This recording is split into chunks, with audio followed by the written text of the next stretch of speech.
If you're watching this on the day of upload, Happy New Year. What a crazy year it's been, and we thought we'd take it out by putting together my ultimate charcuterie board. Not only that, we're gonna make 3 dips from scratch instead of buying them, and then we're gonna put it all together, and I might get a little bit of help today because I cut my finger yesterday on a mandolin because I didn't use the guard. Use the guard. First up, we're gonna make a sweet potato, garlic, and tahini little dip number. So we're gonna roast this. This is a big old sweet potato, it's a purple one. Then just stab it a few times with a fork. And the reason we foil it is so that the steam stays in here and it steams it as well as roasts it. Wrap it up tight. There's not too much point in seasoning this now. The flesh isn't gonna get any of that salt on it. We're gonna confit the garlic, take the top off, flatten the bottom, and also in foil, olive oil, and a pinch of salt. Now when you confit garlic like this, it goes way sweeter and it loses a lot of that harshness of the flavors. Your breath's gonna stink. It's not true. Tastes delicious. Even basic Mitch likes it. Oven's on 180, in they go. Okay, the second one that we're gonna do is a beetroot dip. We're gonna put some yogurt through it. Love this dip. And we also need to roast these beetroots. So just like the sweet potato, we're gonna wrap them in foil, we're gonna roast them, and then we'll peel them. They can go in the same oven. So we're gonna make a whipped feta, which, you know, you're just trying to break it down and make it kind of more pliable so you can crack it or scoop it up. We're gonna season it with some lemon, some salt, some dill, and we're gonna use yogurt to kind of let it down a bit effectively. And I like using yogurt because it's still got that nice kind of sour tang. Super simple. Put your feta into a food processor, and then the zest and juice of a lemon, Greek yogurt. We're gonna use yogurt in our beetroot dip also. I'm gonna start with about 4 big tablespoons. Actually, we're gonna go 5. And a big pinch of salt. Give it a blitz. Ooh. Yum. So we're just gonna pick our dill, and then we're gonna run a knife through it. So there you go, the first dip done, the old whipped feta. Let's get that in the fridge and let it set up until we're ready to use it. Sweet potato, that took about an hour and a half, but it's a big dog. I'm gonna open it up. Ooh, she's steamy. And the garlic only took about 40 minutes, so I pulled that out much earlier. I'm just gonna cut this in half, easier to handle. They only had this white sweet potato there this morning where I went shopping. I would normally do it with like your normal kind of average yellow one, because I think it kind of looks a bit better. It'll be nice and sweet, this one. Pretty simply, gonna carefully just scoop out all the flesh to a food processor and save the skin, shove them back in the oven with a bit of oil, and you've got a delicious crispy snack. To that, we're gonna squeeze in our head of garlic. Should be all nice and sweet and soft. Just make sure it's not super hot and doesn't destroy your hands. Then to that, we're gonna add about 200 grams, I should say, of tahini. Tahini is just whole sesame seeds. Just make sure you mix it up. Tahini always splits on the shelf, so not splits, separates is probably a better word. So we're gonna go 200 grams, so it's about half the jar. Ground cumin, teaspoon. Salt. Start with a teaspoon and a half, and then we'll see. About 50 mils of olive oil. Time to puree. Yum. Pretty good, surprise myself sometimes. It does need a bit of acid though. Let's get a bit of lemon juice in there. A little bit more olive oil and a little splash of water because it's kind of not seized up, but it's stiffened up a bit. Just want it a little bit looser. It does look like hummus, doesn't it? Into our bowl, a little bit of olive oil, and then a nice sprinkle of sumac on the top. And there we go, our sweet potato hummus-inspired dip. It's vegan, it's gluten-free, and it's super tasty. Let's get that over in the fridge for the time being to cool down, and then we'll get on to our last one. All right, our last one is the beetroot one, and there's a reason we left it to last. It's because the beetroot will destroy all your appliances. Not destroy, color. The other thing you want to do is to put gloves on.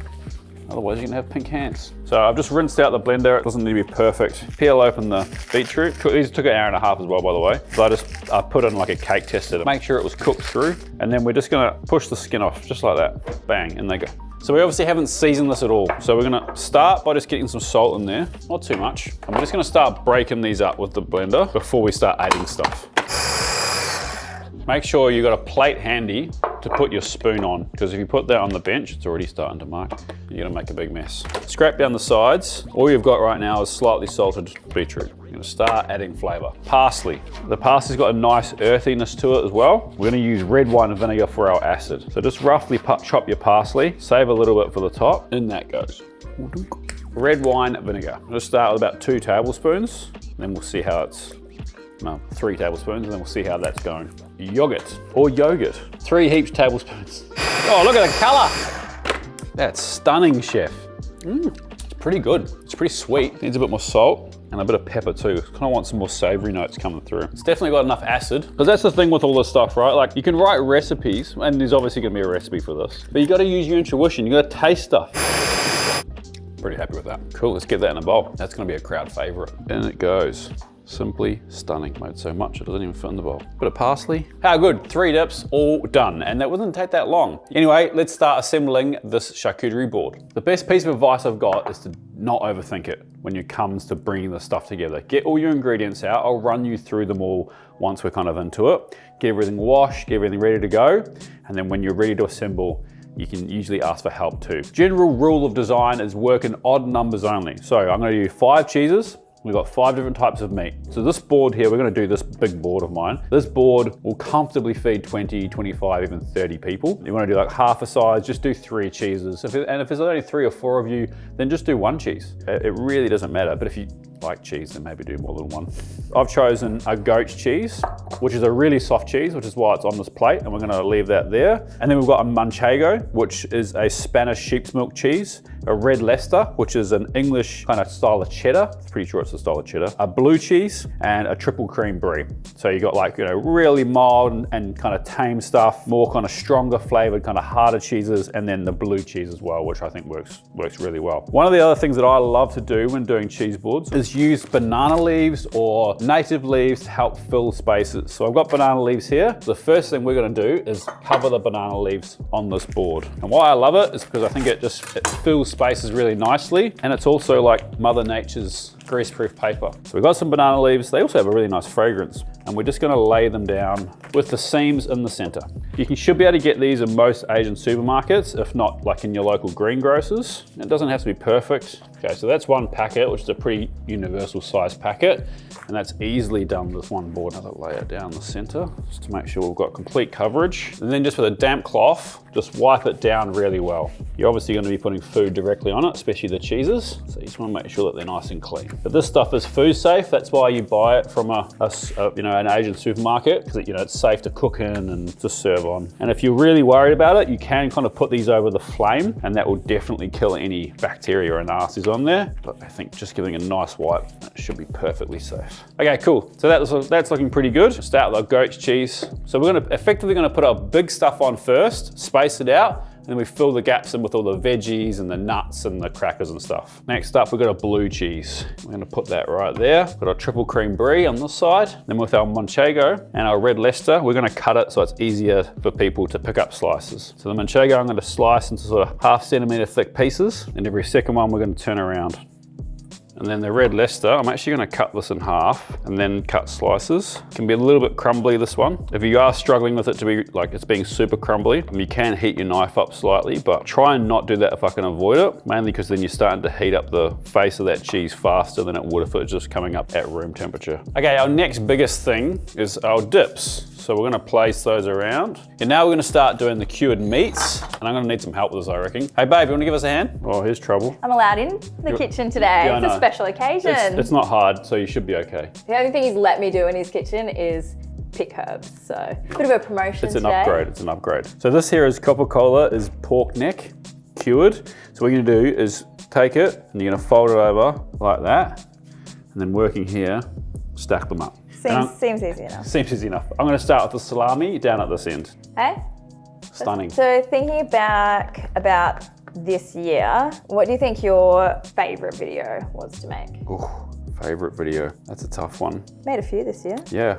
How many videos did we make this year? Daz has written 55. 55, so. okay, there you go. I reckon my favorite video that we made this year was the Origins video in the Philippines. The people there were insane, as in a good way, not actually insane. And the food was so unusual. It's really different to the rest of Southeast Asia, which I thought was quite interesting. It was a hot video to make. It was very hot, very humid. Do you want to know mine? Feels like you're gonna tell me anyway. No, I'm going. People need to know. It was probably the pop-up with Sammy Sweetheart in Blenheim.